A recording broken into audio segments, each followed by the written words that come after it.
Greetings, everyone. Welcome to today's webinar, Campus as a Living Lab, Experiments in Revitalizing Education and Building Performance. My name is Larry Chang. I'm the coordinator for the BEST Center. And on behalf of our sponsors, the American Association of Community Colleges, the SEED Center, and the BEST Center, we're really looking forward to having a great discussion today about a topic that has been of keen interest to many of you at our fellow community colleges. I'm just going to very quickly introduce our presenters for today. First, Todd Cohen is the director of AACC's SEED Center. Next, he will be followed by Roger Ebbage, who is director of the Northwest Water and Energy Education Institute at Lane Community College, and he will be followed by Brian Lovell, who is our BEST Center co-PI and founder of the Building Automation Program at GA Piedmont Technical College, which is in the metro Atlanta area.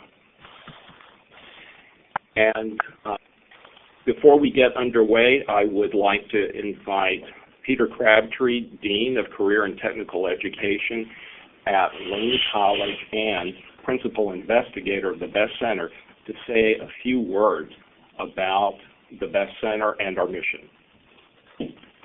Thank you, Larry, and greetings, everyone. We're really pleased to be working with the SEED Center to present this topic. It's a vital topic, and it certainly aligns very well with the BEST Center and its goals and objectives. One of our key goals, of course, is to prepare technicians through technician education to manage building systems and engage energy conservation and energy efficiency efforts.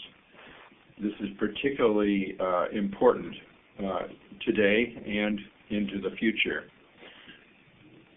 As you can note, we're doing this through creating a national forum on building technician education, advocating for advanced technical education and high-performance building operations, and facilitating the dissemination of high-quality curriculum, course outlines, etc., for community college faculty to use across the country.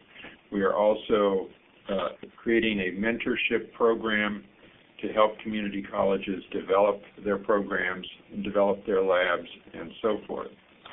Much of our work involves the commercial building space, and as such, that is a very challenging activity for community colleges. Many of the programs that exist across the country are operating in the residential space primarily.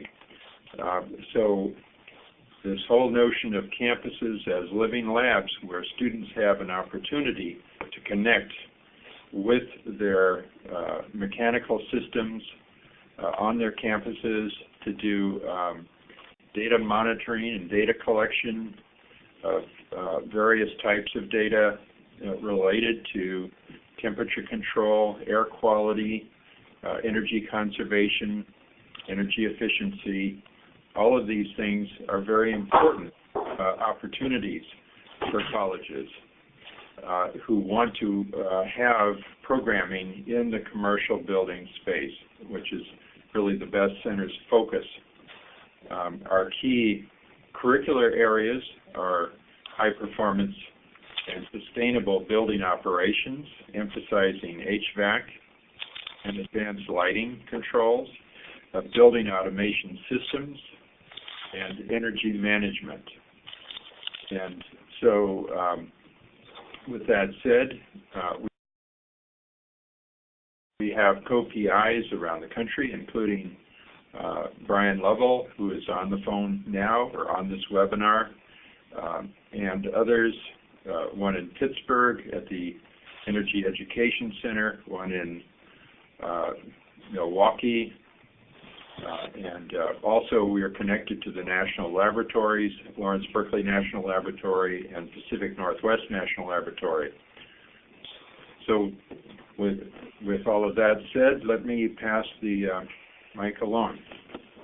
Okay, thank you very much, Dean Crabtree. I also just want to point out, as you'll see on this slide, that there are recorded webinars that we've completed within the past few years that are available for viewing on YouTube. The first is Basics of HVAC Program Accreditation, and the second is HVAC and Building Technician Credentialing. So please be sure to check those out as well. I also want to mention that this webinar is being recorded, so it will join those other webinars in cyberspace for your viewing pleasure. Also, our current website is at the URL bestcte.org. We're in the midst of constructing a new website, bestcpr.org. So please be sure to visit us later at those destinations. All right. Thank you, and we will now move forward with Todd Cohen, Director of the SEED Center. If you will, Todd. Thanks, Larry. Hi, everyone. Appreciate this opportunity. Thanks, Best Center and Peter and Larry for putting this on. And yeah, we look forward to working with Best Center going forward. Let me just lay out, just for a few minutes, the context here. Really we're here, I think, to hear from the two best practice colleges, but let me just lay the context out at a high level of the Living Lab.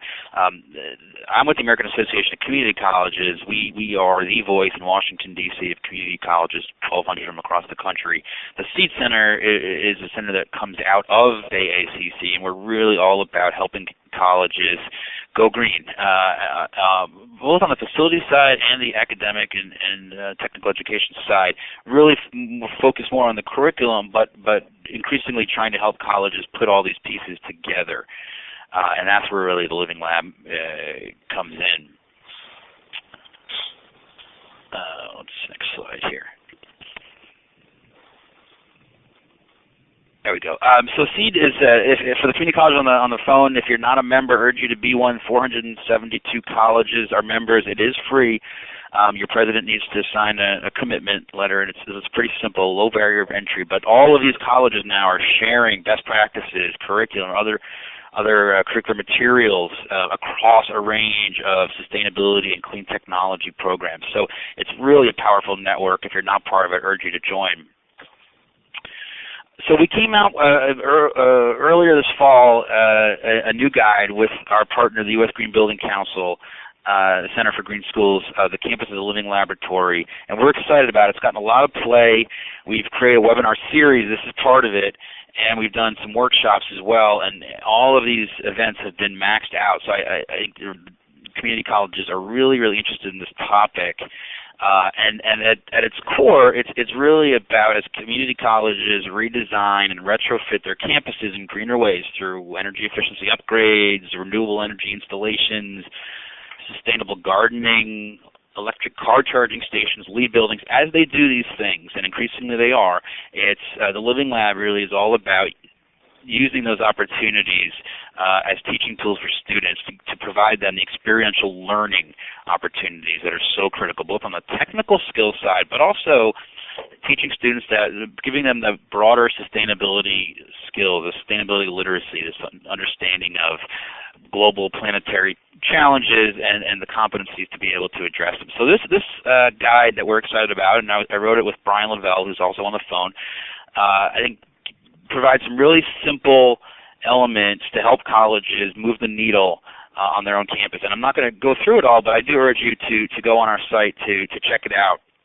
And we touch on these kinds of topics, and these are the topics that Brian and Roger are going to go into more deeply. But this notion of engaging the right individuals. So really, the Living Lab at its core requires an absolutely strong partnership between your instructors and your facilities team and your facilities department. If that doesn't exist, the Living Lab is going to be really difficult to give students access to different parts of the campus. So we talk about ways that can happen. We go through really integrating into the curriculum, what that means. Roger's going to talk about really the Living Lab as a model for one program, and then Brian's going to go into expanding it beyond just an individual program of study, but actually bringing in other colleges and other programs, and not just technical, but academic and other programs and students into this Living Lab pedagogy. So, I mean, really exciting stuff. Urge you to check out the guide when you get a chance. And we've got some best practices in there, and exciting stuff from different colleges around the country about physical plant director in Michigan. That team teaches an HVAC course. I mean, really interesting stuff that I think is not terribly difficult to implement on your campuses, but a great opportunity to take advantage of that. Last thing I want to say, and I think this is important. So for us, the Living Lab, it's not a capstone course. It's not an extra credit project as part of an environmental sciences course. Really, that we see it at AACC and the SEED Center as should be a core strategy for the 21st century community colleges. So for all the colleges on the phone, you're dealing with all of these issues right on the slide right here, trying to make curricula relevant for students, trying to engage them, keep them. Many colleges, of course, have made formal commitments to reduce carbon footprints. You're trying to save money, and you're going to hear a story about from Brian on the students that actually help save the college through their own recommendations on energy efficiency recommendations, some real dollars, and then completion. I don't think I'm overstating the fact that this strategy, when done right, can be a strategy for improving college completion. And both of it, Roger and Brian, have used this pedagogy to help students toward a credential. And that's obviously, for community colleges, the critical part of this. And then this is the stat I think is helpful to get us where we're trying to get to here. So a study came out earlier this year. 80% of institutions of higher ed, that's 2 and 4 year, have done some green retrofits, so billions of dollars in deferred maintenance being addressed. Less than 5% of the community colleges are using these improvements as student learning opportunities. So very few colleges either understand what this means or that this opportunity exists, or maybe they do and they just can't quite figure out how to implement on their campuses. So there's a big gap here to fill. That's part of what today is about, and look forward to discussion on this. Last plug I'll make, if you like what you heard today, we do an annual full-day workshop end of January as part of the Workforce Development Institute. End of January, we do have travel stipends for community colleges, so there's my contact information if you want to be a part of this. And we're going to focus this year on smart grid, energy management, water, just giving you an understanding of those industries going forward. So thanks, and I'll be around for Q&A, and I'll turn it over to Roger now. Hey folks, how are you today? I hope everybody's doing well. I'm manipulating slides here, as you could probably tell. So can everybody see my intro slide, name and location, and that beautiful building in the background? Everybody? Yes, good. So I am at Lane Community College. We're in Eugene, Oregon, and have been providing commercial building energy efficiency content, actually a degree. I can't advance my slide here. I don't know why. Since 1980. We started when Jimmy Carter was in office. For some of you, that's, a long time ago. Actually, that is a long time ago. But we have been working in the commercial building efficiency sector since then, and you'll recall that, or maybe you won't, that Jimmy Carter actually started the Department of Energy, through which he provided incentives to utilities to install insulation and solar water heating systems through local utilities and starting at the Department of Energy. There wasn't a workforce through which people could have their buildings analyzed to see what level of insulation they needed, or to have people with a good enough background to understand the variables in solar domestic hot water installation. And so a very forward-thinking professor here at Lane, Dr. Alan Gubrud, put together a National Science Foundation grant and was awarded enough money to get a program started that does essentially, can I advance the slides, please? That does essentially this. We have as our foundation 2-year degrees. Our foundation is energy management, and you can see the dates on here. It started in 1980 and it was closed down in 1988 because of the influence of the national federal administration, and that very specifically was the Carter-Bush era, where efficiency wasn't at the top of the, I'm sorry, I said Carter-Bush, I meant Reagan-Bush.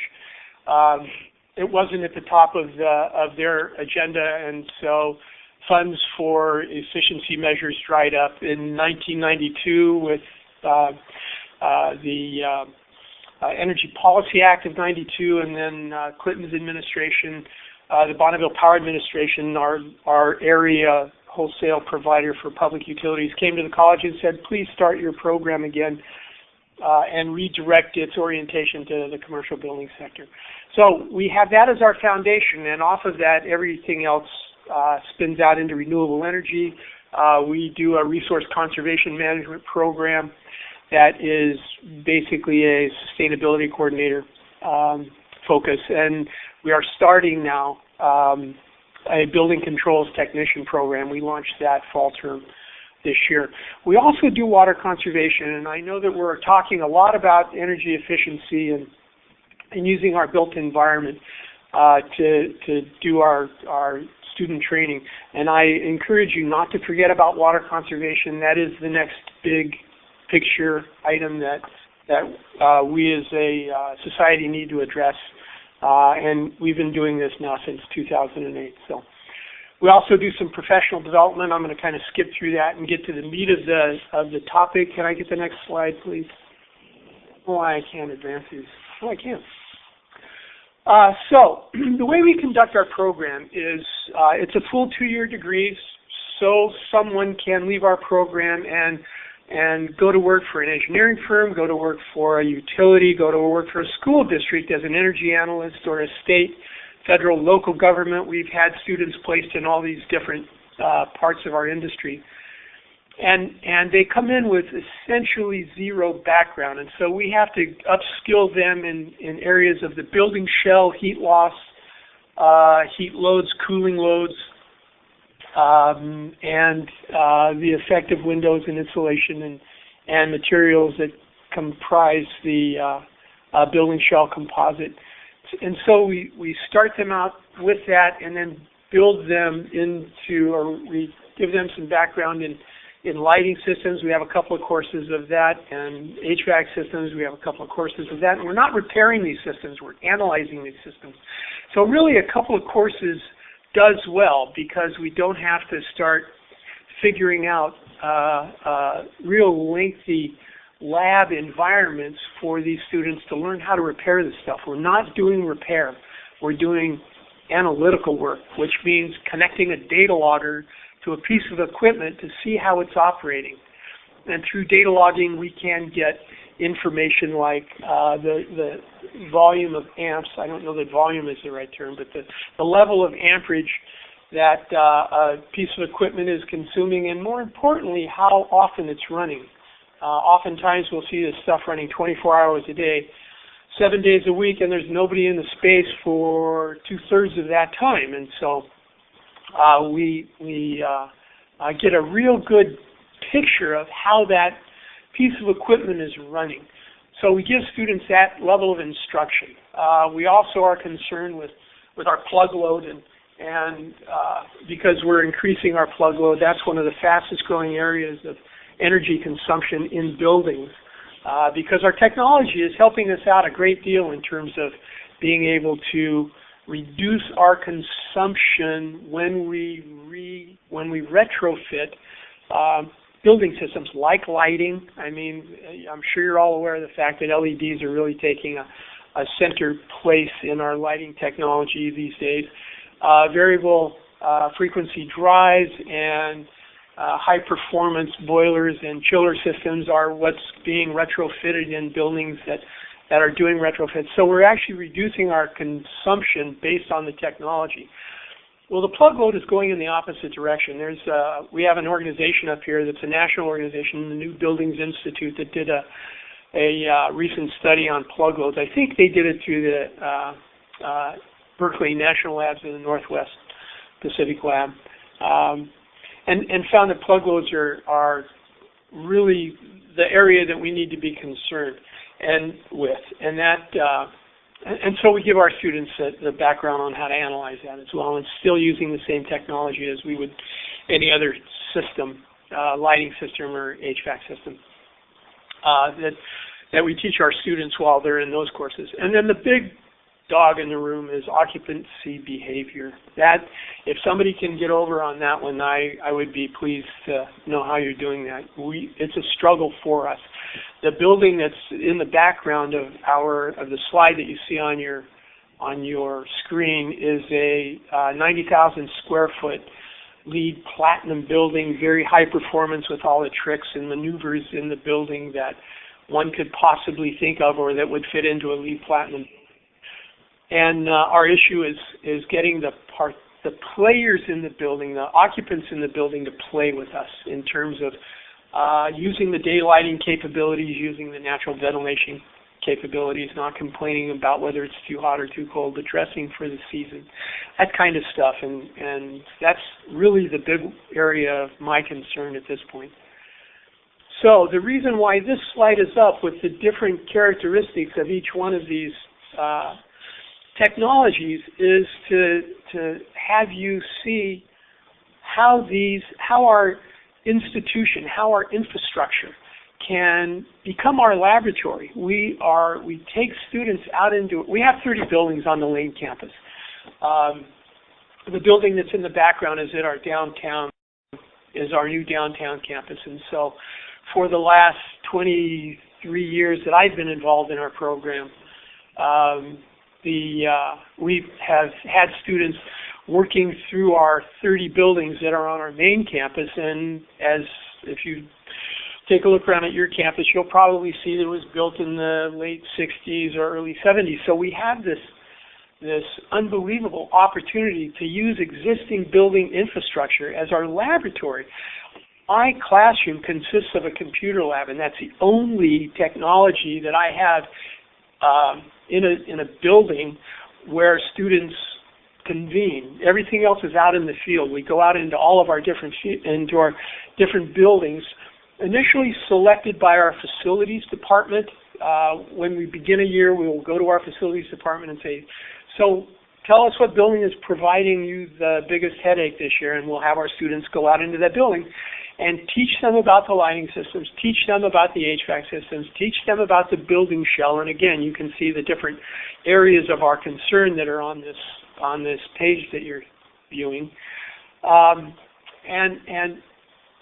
Because those systems are out there, we can get students some real-time, real-life experience on systems that are actually part of the building, and not doing mock-ups in a lab, not doing simulations, not doing, using some of the teaching technology that's out there, where students are actually out data logging and doing light levels and taking apart luminaires and checking out input wattage of lamps and seeing what different ballast types are in the lighting systems, crawling around in rooftop air handlers, or getting down into the central plant to take a look at the boilers and chillers, and finding out a great deal about the systems that are on campus. And then the conclusion of the program, we have a capstone class. We're on quarter systems here, which is kind of weird compared to the rest of the country.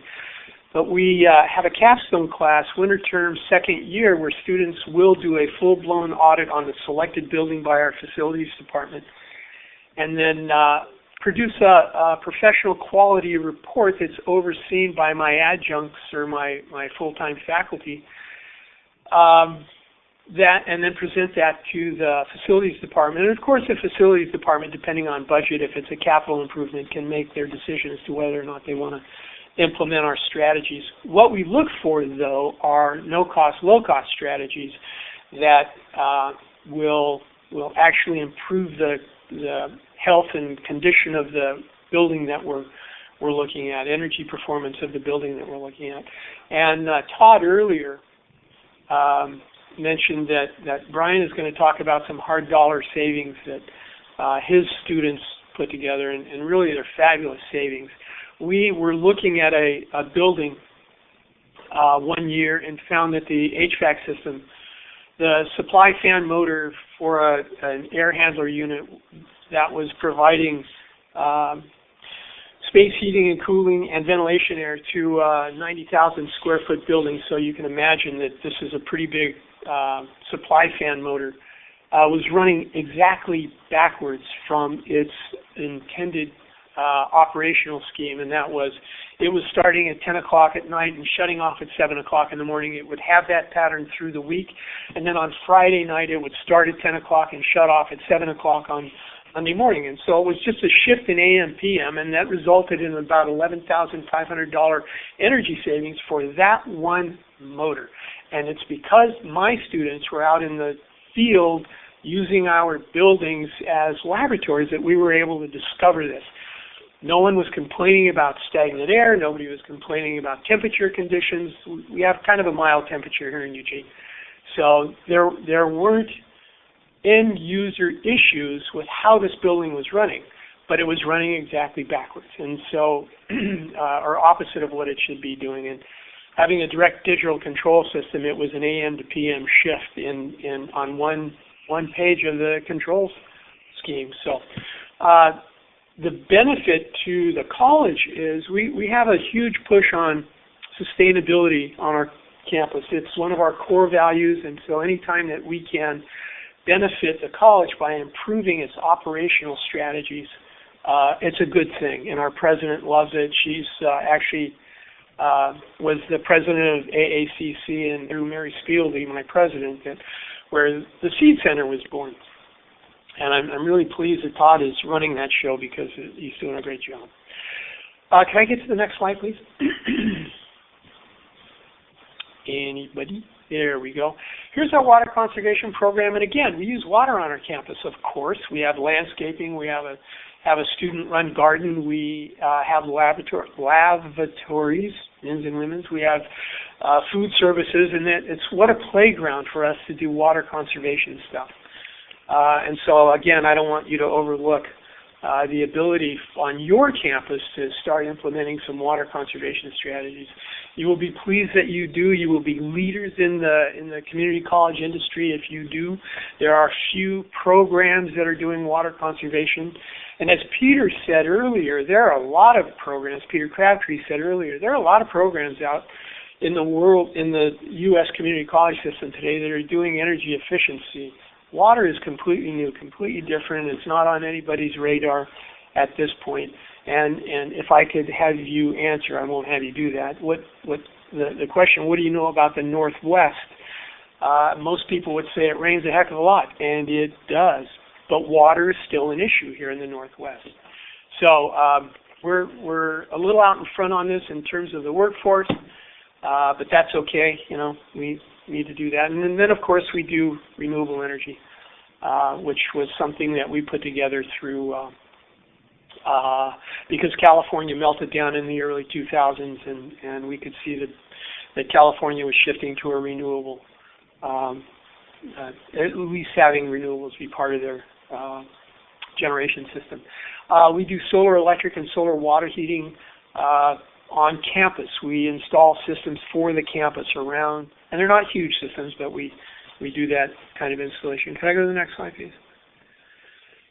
So this is what it does for us. It lowers our utility costs in both our electric and natural gas. It lowers our carbon production and greenhouse gas emissions and our recycling rate because we have our other renewable, our recycling program on campus. We interface with those guys too. Can I go to the next slide? Next slide. Thank you. And the next slide. Thank you. One thing that we've done, and I'll be very brief here, is because we have been able to use our campus as a lab, we've created a new division. We have been located forever in the science division on campus, and we have just switched divisions this past March into a newly created division called the Institute for Sustainable Practice. We have both facilities people in this division and the academic side, our programs on the academic side. If you'd like some more information about that, please don't hesitate to get a hold of me, because it is really, really a creative way to take a look at using your campus as a learning lab. Thank you. Sorry for going over my time. Okay, thank you very much, Roger. And next, Brian Lovell. Take it away, Brian. Great. First of all, as I start, I'd like to thank Peter and Roger for a great presentation. Peter Crabtree for his leadership in the Best Center project, and of course Larry for coordinating this. And then also big thanks to Todd Cohen. I know we worked for what seemed like forever on that paper, but it's nice to see that it's gaining some traction now nationally, and we're moving this idea forward because I think it's a very important and beneficial way and method of pedagogy that you can use in your programs at your respective colleges. So this is the slide you see now. First of all, if there are any audio issues, I know I can't hear you talk, but there's a chat box at the very bottom left-hand side of the screen. If I'm too loud, if I'm not loud enough, please just write in there, and I will try to adjust my volume level as I go through this presentation. But what you see in the slide here is our home college. It's Georgia Piedmont Technical College. I've worked there for 5.5 years. I no longer work there, but I consult with that college. I serve on an advisory board for the programs in which I worked, and I work for the Best Center as a co-principal investigator in disseminating the curriculum that we developed at Georgia Piedmont Technical College.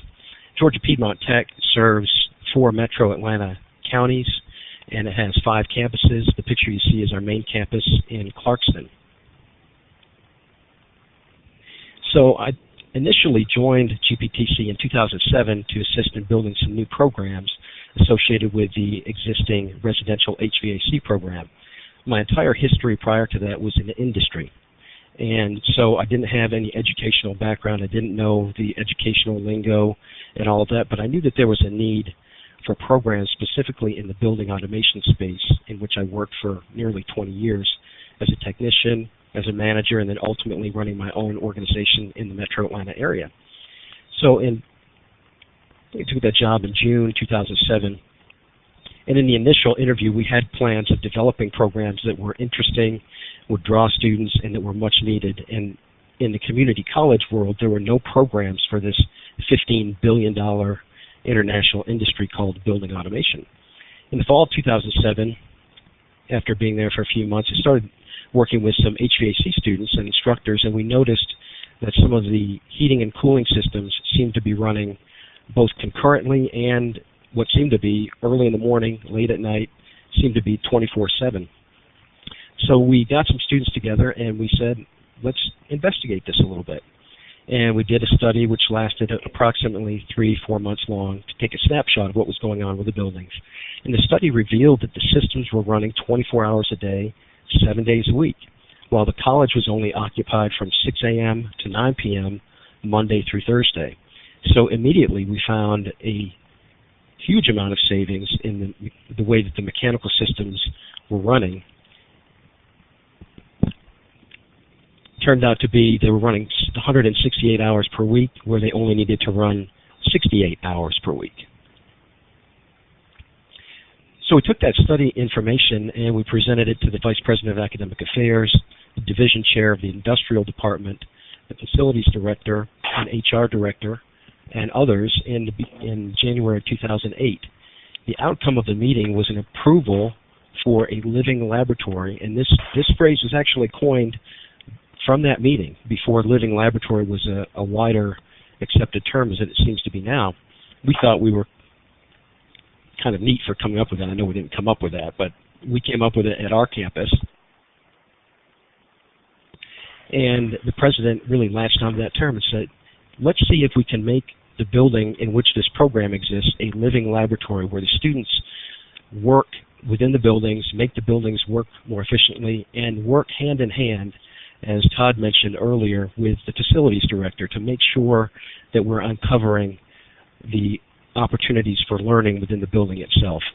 There were a few stipulations that came out of that initial meeting, and you see them bulleted there. Activities must be in the syllabus itself in order to be considered an exercise which the students need to perform. The students must have a safety course prior to participation. That was pretty easy because all of our industrial students had to go, as their first class, go through a safety course that's aligned with the OSHA training regulations. And then coordination with facilities and staff for access and approval to working around mechanical systems, going into mechanical rooms, especially getting up on the roof, et cetera, and that the students be supervised at all times. Almost all of our instructors were also licensed contractors, and so significant experience within the HVAC, the controls realm, refrigeration, et cetera. But they still had to be supervised at all times, and therefore all the activities had to be scheduled, and we'll talk more about that in just a little bit. And going back to the activities being in the syllabus, one of the big issues that came out of the meeting was a concern about liability. That was a way to allay those concerns and take that off the table, because we found out from the Human Resources Director, who was in the meeting, as long as the activities are listed within syllabi, they're considered part of the course, and that students could be covered under the existing student insurance for those learning opportunities, and that was a real big hurdle that we had to cross in the initial stages of doing this.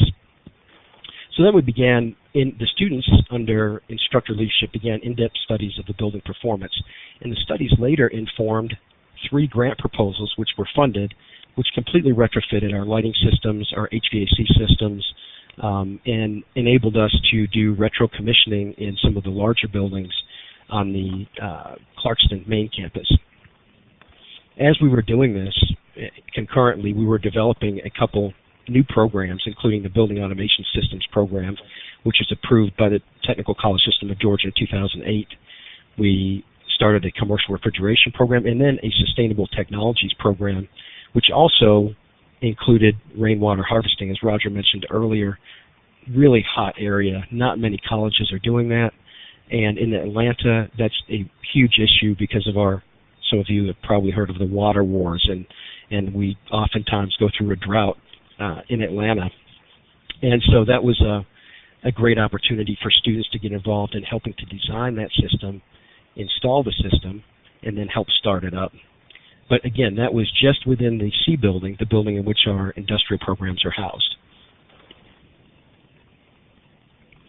So why are building automation systems ideal for providing living laboratory opportunities? Several reasons. They're present in virtually every building in some form or another. Any building you're in, even if it's a 1960s era building, which ours are as well, 1964, 1965, they're going to have some type of system, whether it's pneumatic or, in other words, air pressure controls, whether it's electric, like on-off switches, relays, etc., or whether it's direct digital controls, which most new buildings now have direct digital controls to provide an opportunity for data collection and for monitoring more holistically what's going on with energy and systems within your facility. It's analogous to having a central nervous system in the human body. You have connections to all your major equipment and systems within the facility itself, be it electrical, mechanical, you name it, water harvesting, PV, solar PV, you name it. Just about anything can be connected to these systems, and then it just provides a plethora of opportunities for gathering information and then by extension having learning opportunities for your students. The web-based controls, which virtually every automation company has now, allow access to your system from virtually anywhere there's an internet connection. And it can be password protected so that students that are viewing the information don't have an opportunity to get into sequences of operation or change how the systems are actually running. But perhaps they can view how much energy is being used in a day and what's going on with the facility. and a very low cost to implementation in the classroom when you're partnering with your facility staff again, because the facility staff quite often is going to have access to that system, and they'll be the key holders in allowing the students to access that information as well.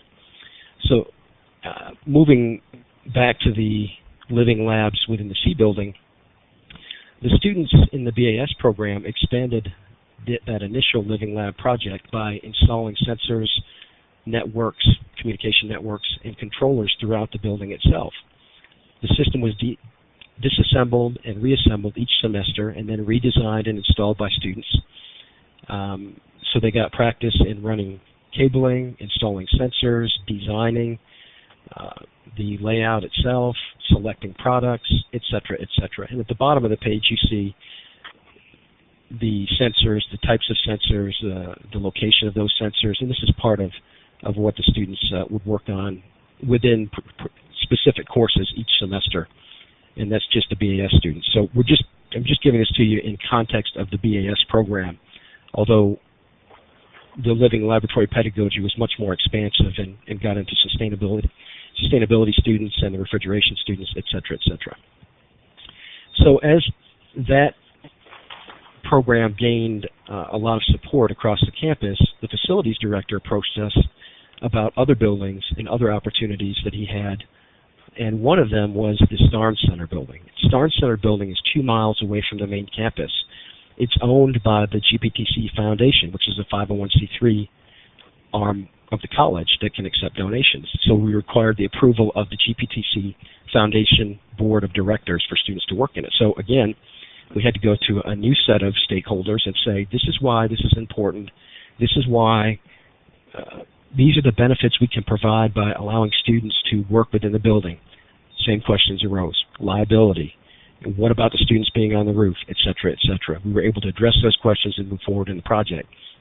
And this project became more expansive because we went beyond just the building automation students. Other students wanted to get involved because they saw the activity, the energy, and what was happening with the BAS students. They wanted that across other programs. So the HVAC students got involved, the drafting students, the refrigeration students, even the accounting students. And another college right next to us, Georgia Perimeter College, their engineering students actually did energy models for the building. And we modeled this project in what's called a scenario-based learning opportunity. So each one of those student groups acted as either the employer, as the manager for the project, as the implementer, engineer, technician. That type of learning really paid off in the post-assessments we got from the students themselves. I know I'm running out of time here, but I'll just give you a few visuals here. This was in the initial ideation phase. These were some of the programs at GPTC and also a partner college, Georgia Perimeter College, that we selected initially to work on the project. And the starred, not all of them got in the initial phase, but the ones that are starred are the ones that actually participated in the initial run of this Starnes Center project. And I have to move on here. Hey, Brian. I mean, I just want to go Sure. back to that slide. It's just awesome. Absolutely. The PowerPoint will be available, but for those of you who are trying to figure out, all the different types of programs that we can have a part of Living Lab. I mean, this is it right here. So I just have to gloss over because of time, but I mean, that's such a powerful slide. Thank you, Sorry, Todd. That's a really good point, because once we got the energy involved in this, people saw what was going on. The students were motivated, the faculty was motivated, and then other programs wanted to get involved. And so we sat down with a team of instructors and we said, what are the opportunities there? And it turns out, I mean, even program areas you wouldn't typically consider, like accounting. Well, that's a perfect opportunity for accounting students to set up a mocked company where they might not have the technical expertise, but then they can manage teams of technical experts and subcontractors, which if they're a business owner, at some point they're going to have to do that as part of their vocation later on anyways. So it just worked out really well. A couple quick slides here. We'll go through this quickly as well because I have 2 minutes, but scheduling all these various parties and student groups and the phases of work. This is an outcome of the initial meetings between the instructors and program directors when we were laying out the project. That's extremely important. when you have so many stakeholders in a project like this. And a few student artifacts here. This is one of the engineering students. They presented this audit proposal to the accounting students and said, this is what we want to get per square feet for doing the SEED Center work. Well, if any of you who've done energy audits know that $1.25 per square foot is way out of the range of the typical price that you would get for even a level 3 energy audit. But again, learning opportunity, because we could take that and we say, that's great, but this isn't really what you would get in the real world.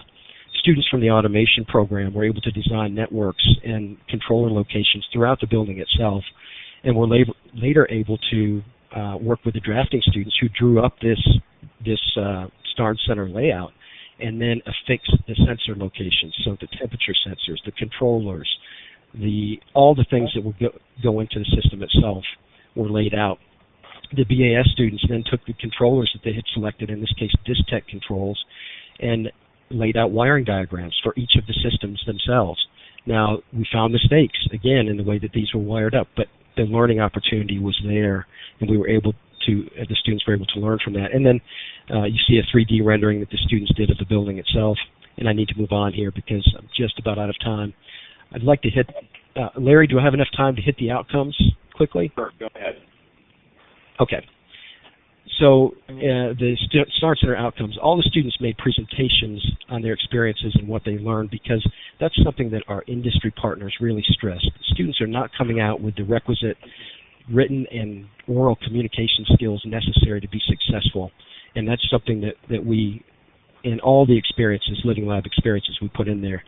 The students were pre-assessed and post-assessed, both on core principles related to their subject area of expertise and with general feel kind of questions like, what do you think you're going to learn from this, and what did you really learn from this? Great information on the focus groups at the end of the project. All students reported significant subject area learning and appreciation for hands-on application of principles. The student project accounted for between 15 and 25% of their respective student grades, and many of the students who later gained employment in their field reported that this project really helped them in that process. I'd say that probably the largest takeaway from the students was the importance of communication between the groups themselves. And in the real world, what is a big problem in the real world? Communication, obviously, both internally in corporations and corporations, business-to-business communications. A couple more lessons learned. Start small in these projects. Data drives decisions. Collect all the data you can get, like Roger is with his building. Present that to decision makers, and that will oftentimes drive the decisions to move forward in this type of learning. Take the low-hanging fruit first. We conducted simple energy audits first. We just used our senses, our sight and hearing and all of that, and you can uncover so many problems from just that. Get the key individuals involved, the motivated instructors, the facilities director, as Todd mentioned, the importance of that, critical. Division chair, deans, HR director for liability concerns. Address that liability up front, because that'll be a big thing that comes up. We don't want students on roofs, et cetera, et cetera, et cetera. Well, if you really think about that, if you have a medical program, students are drawing blood because it's part of their profession. Part of the profession in construction is getting on roofs. So that's one way you can address that. Presenting the results, being proud of the results, presenting that data, and then measuring student performance as well. All critical outcomes. Think creatively. That is an outcome of effective meetings that you have with other faculty that are motivated because they're going to have ideas. See if you can get those ideas to fruition, and don't reinvent the wheel. There are examples. I give an example here of learnpbl.org. Jane Ostrander's work. We use some of that in our scenario-based learning as well. And I'm sorry I went over, but I'll end there. Thank you again. Thank you so much, Brian.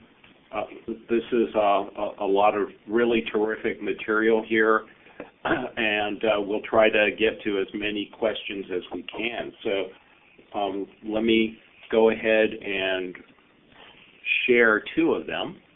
Right. The first one comes from Sabrina asking if I believe this is for you, Brian. Can you touch on the relationships between your departments that made your program successful? Who were your champions in other departments, and where did your funding come from for this initiative? That's a great question. Initially, when I took the job there, I took the job as an HVAC instructor, base level instructor. There wasn't a whole lot of buy-in from the dean, from the VPAA. I just filled a position. What really got the buy-in and the interest was that the students, as we engaged in this living laboratory experience, the students were uncovering opportunities that affected the bottom line of the college. And boy, that got their interest right there, because now you're talking dollars and cents. You can demonstrate that to faculty, to the president of the college, in which case we did, and they started allocating. We had a very small budget, but they started allocating more money to our areas. And of course, that makes the dean look good. So she really supported us. I had another instructor there who I had worked with in the past, Gerald McWhorter. Great to have a partner that really pushes this effort forward. And then I would say reaching out to industry, because most of the things that we did came from industry partners. We had some great relationships with industry partners and brought them in, and we're proud of those relationships. We hung the banners up in the laboratories and brought them to student designed events and cookouts and had them speak. That kind of community of practice and getting folks excited and working together is what really drove everything forward. I hope that answers the question. Well, following that a little further, right, and again, going back to that very outstanding diagram, where you look at different departments, okay, and their relationship to this project. Can you talk a little bit more about how you got faculty buy-in on this, right? How do you convince the accounting department that this is, worth their students' time and engagement? Yeah, I'd go back to showing success and collecting that data, and then as one of the principles in the paper itself is showing it and presenting that information, and show it in not a, you have to be sensitive. Obviously, there are politics on every campus, right? And our campus was not immune to that, as is, if there's one out there, there's a politics, boy, I'd like to know about it. But everybody wants to claim success. But if you put the success in the student's court and keep promoting that student success and that student learning, boy, it's really hard for anybody not to get excited about that and jump on the team and move it forward. And that's how it really expanded beyond one program into several different programs within the institution, and ultimately interinstitutionally with other colleges. Now, you also mentioned 3 grants earlier. Can you identify at least one or two of them? Sure. They came from the stimulus packages, and money was distributed within the state of Georgia from the organization called GFA, which is a state organization that distributes federal funds for energy-related projects. And so we had to submit proposals for energy-related projects that would have a specific, simple payback period, and they were ranked against others because we had so much information about the state of the buildings and what was going on in the buildings, and including not having to replace expensive boilers, the cost of that, the deferred maintenance, all the stuff that these other calculations went into it as well. But primarily it was just a simple, okay, if you install new energy efficient lighting, we know how many lighting fixtures there are in the buildings right now. We know how much energy that's costing us. We know the schedule and the usage patterns. It's all student-collected data. Again, that data informed those proposals, which ultimately replaced our mechanical systems, our control system, our lighting, and provided an energy retro commissioning project to be done at one of our larger buildings on the Clarkston campus. So short answer to that is really collecting that data and having that available, and then applying that to opportunities for funding that come out through, whatever federal or state vehicle has it available. Very good. This next question is directed to Roger Ebbage, and it follows.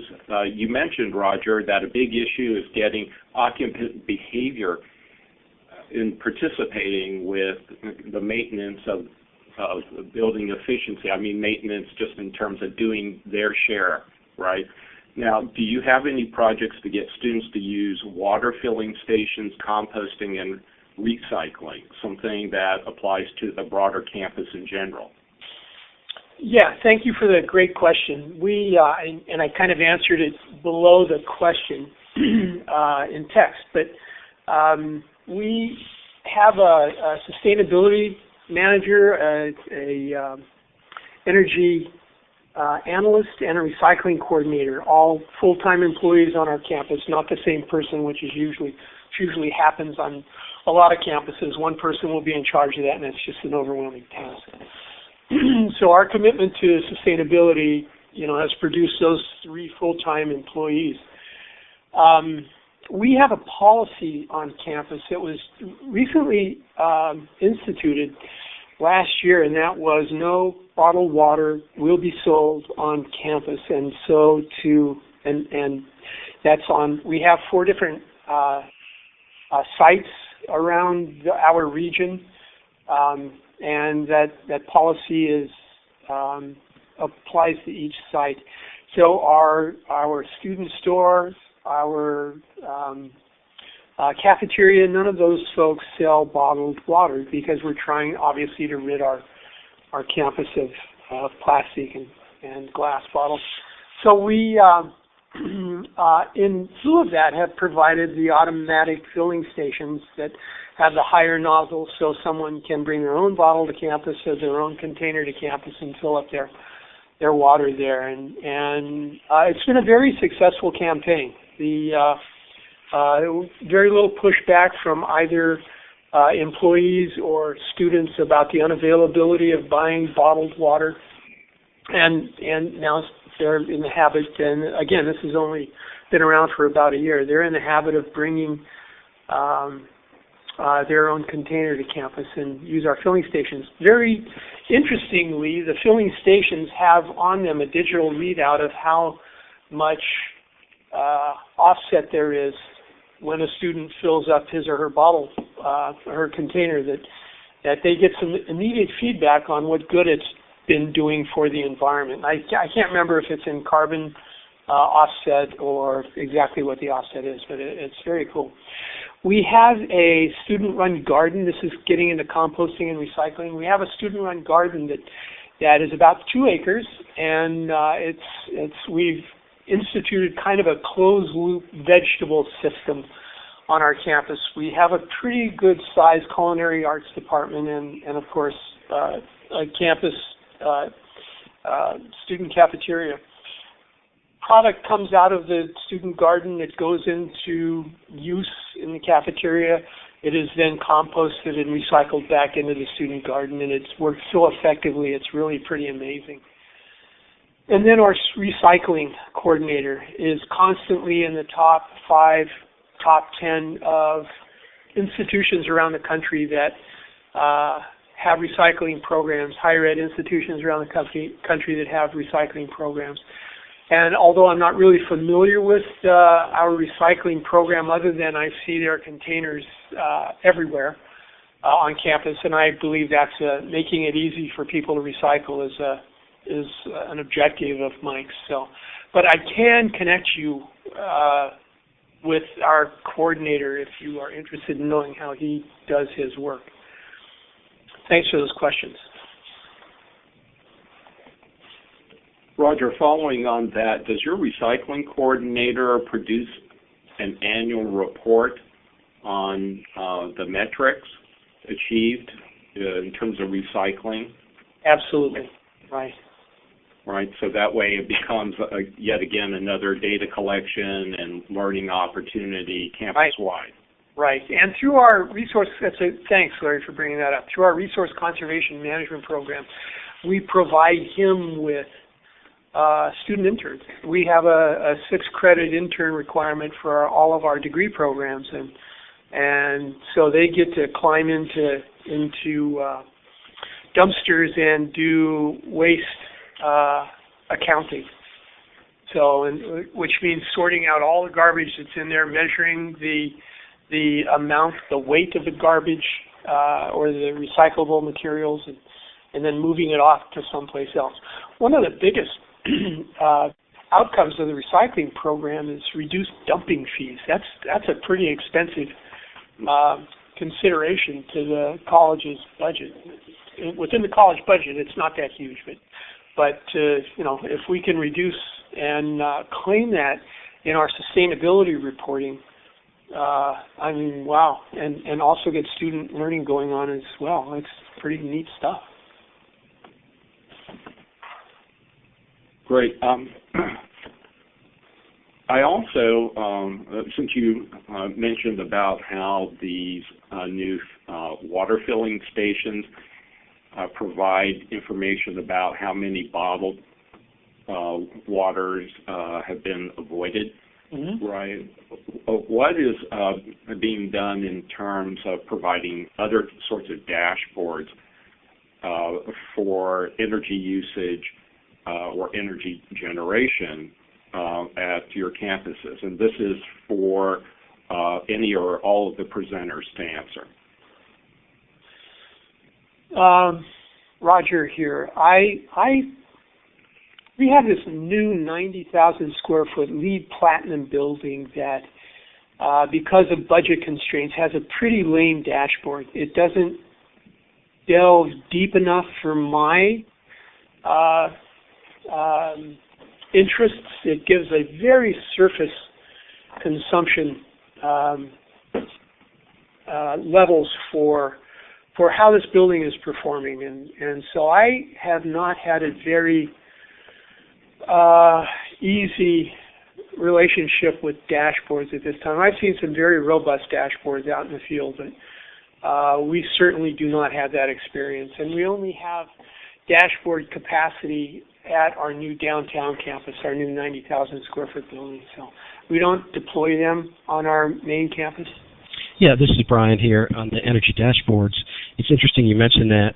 We just had a meeting a couple of weeks ago with the VPAA at the GPTC, and dashboards present a great way to present information publicly so that information that usually stops at the facilities director or whoever's managing the automation system is now open and available for everybody to get involved and see. So that's the real benefit of it. During our living laboratory experiences, students would leverage the existing building automation system to gather information or get information from LCD interfaces with the watt transducers themselves or the human interfaces with the equipment itself. But because of the success of this living laboratory pedagogy, GPTC and our administrators would like to install now dashboards within each of the buildings. They have already been sub-metered. All the buildings have been sub-metered as part of this living lab, and now they want to start inter-building competitions. So the C building, the building in which the automation program and the sustainable technologies program is housed, is going to be competing against D building. It's going to be competing against B building. They're all cookie cutter. They're all the same 30,000 square foot buildings. They're all sub-metered. All the information is available. But now you're bringing in the community to get involved in and get them aware of how they're using energy, which is a huge component of changing behavior.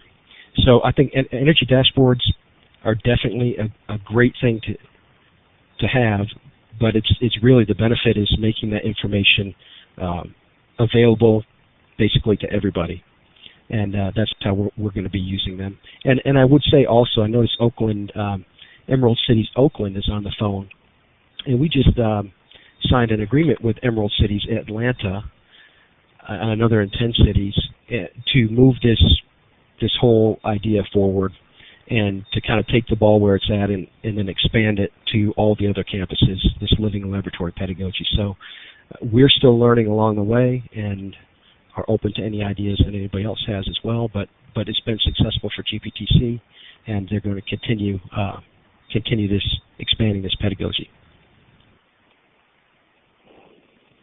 Brian, aren't these dashboards pretty pricey? and how will GPTC support that? Yeah, they are kind of pricey, and to be quite honest with you, you can set up a graphical user interface page that takes information from your existing building automation system and just make that available on a web page.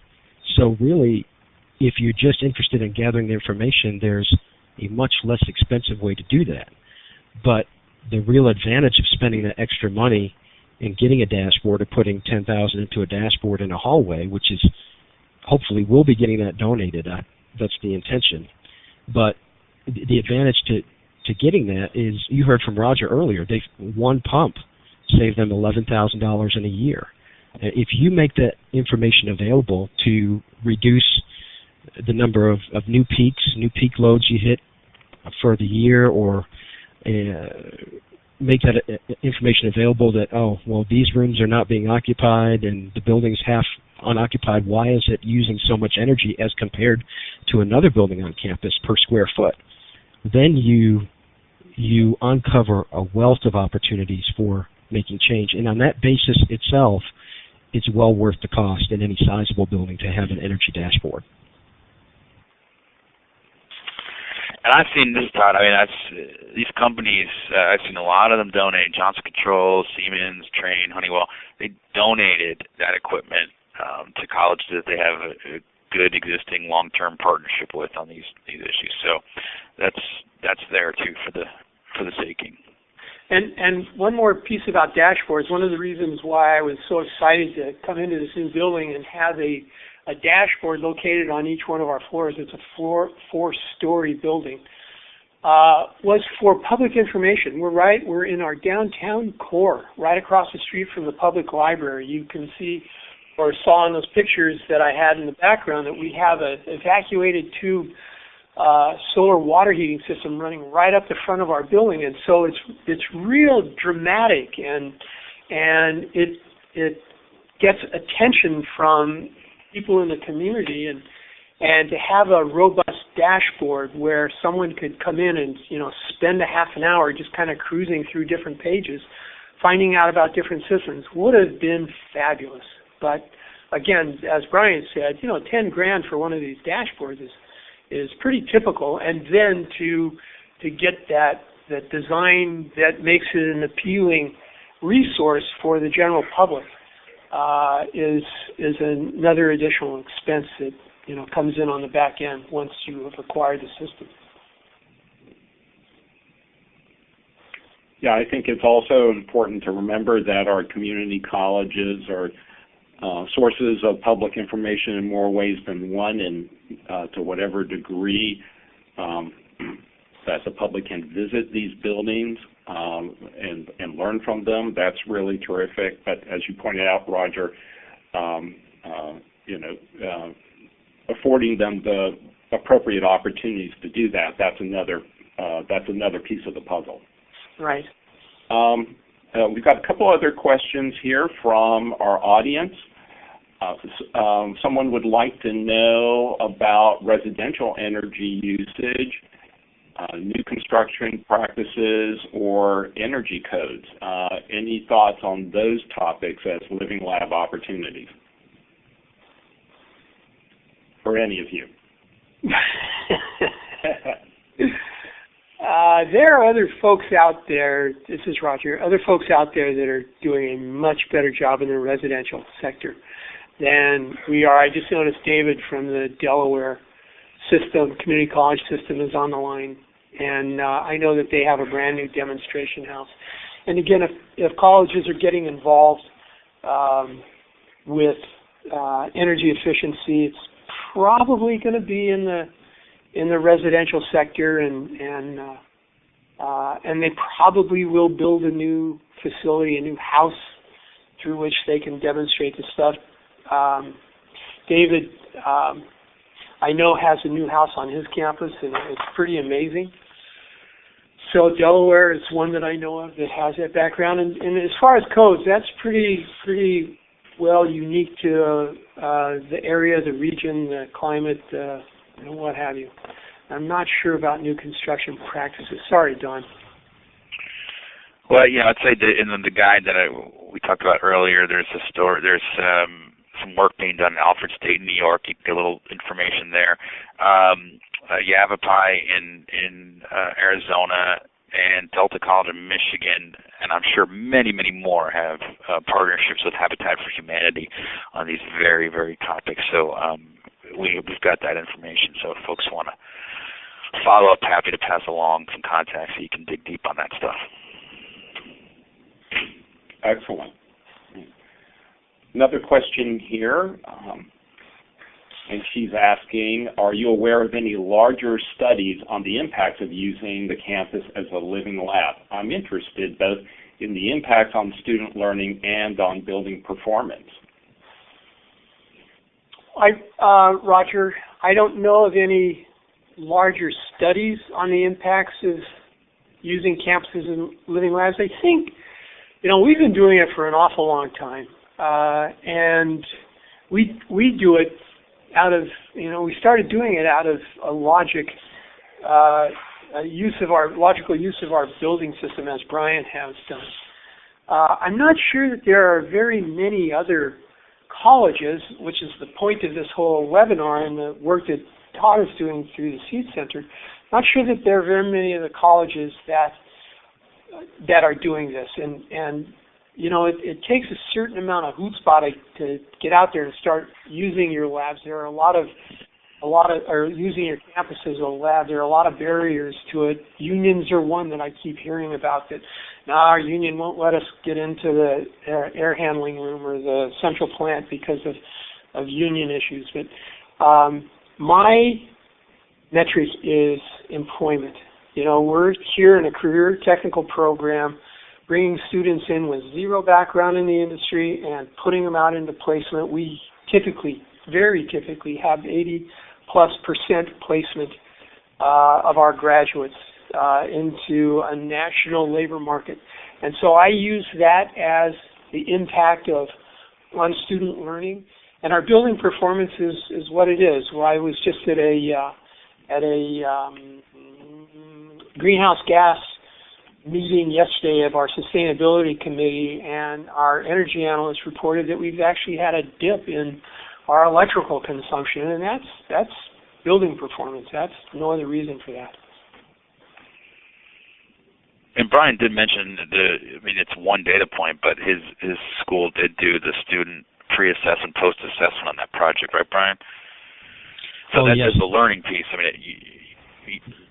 The student learning piece, at least. We could maybe share some information about skills and competencies that were. Oh, absolutely. And one thing I'd like to mention on that too, if any colleges on the line are going to go forward with this, that data collection piece is so critical. If you have independent review boards, whenever you have human subjects that you're asking questions, you have to come up with your assessment questions and get them through an IRB process, and we had to do that as well. But it's well worth it. It takes time. It's well worth it, because if you don't have that data at the end, it's really hard to promote moving that, expanding the project into other buildings. And I'm talking both quantitatively, qualitatively, from the students and from the building performance itself. You want to see if you can collect data in these projects.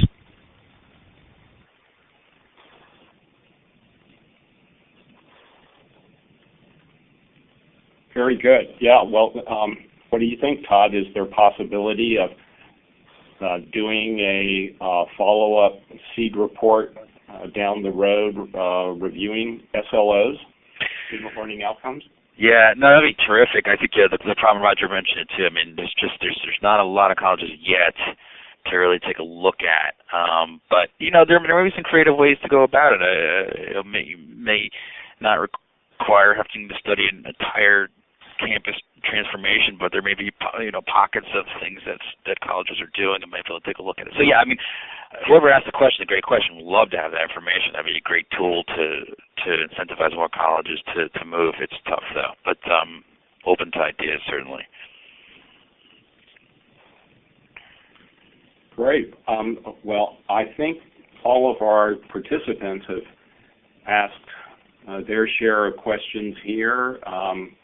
If anyone wants to send one last one, they can do so. But otherwise, I've really enjoyed discussing this topic today. It's personally, it's been on the back of my mind for the past few years, and we're always exploring how we can do that, of course, at our own college here.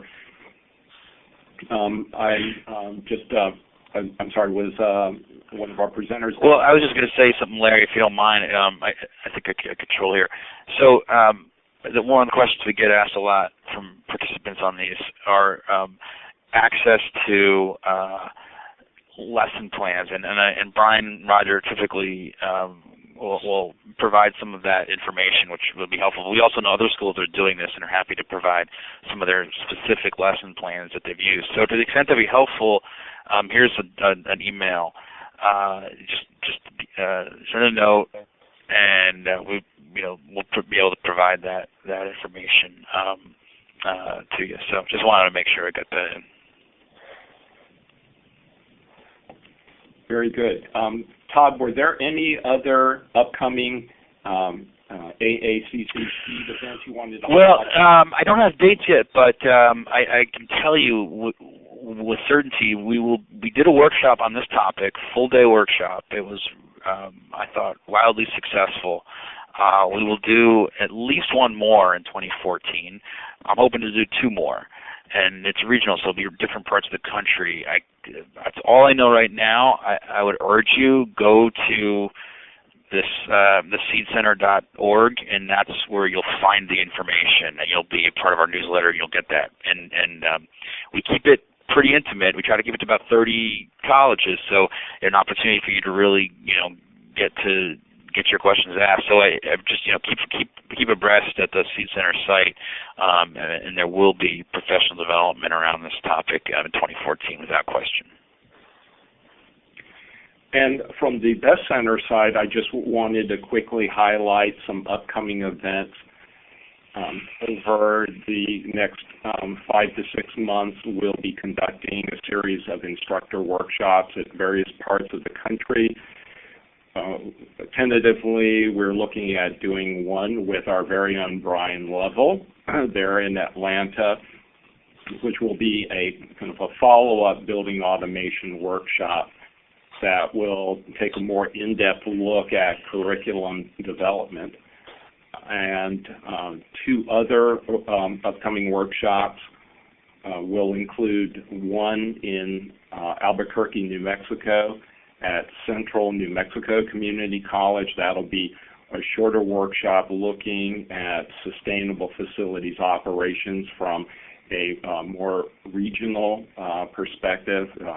And as an example, regional here might mean the particular climate that drives the need for certain systems that are unique to that area. Evaporative cooling is one that comes to mind.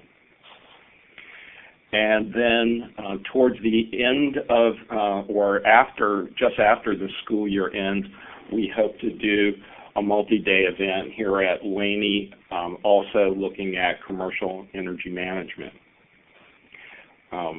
And finally, there may be another webinar in your future, so please stay in touch with us so we can keep you up to date on everything that's going on. And of course, hope you'll visit our Best Center website. We'll be sending out the new one. We'll be sending out a note when it's ready for you all to drop on by. So with that, I don't know if any of our presenters have some kind of parting remarks they'd like to make. Sure. I'd just like to thank you, Larry, for coordinating this, and of course Todd Cohen for his leadership, and Peter Crabtree, and also Roger. So thanks, everybody. I think you did a great job. Yeah.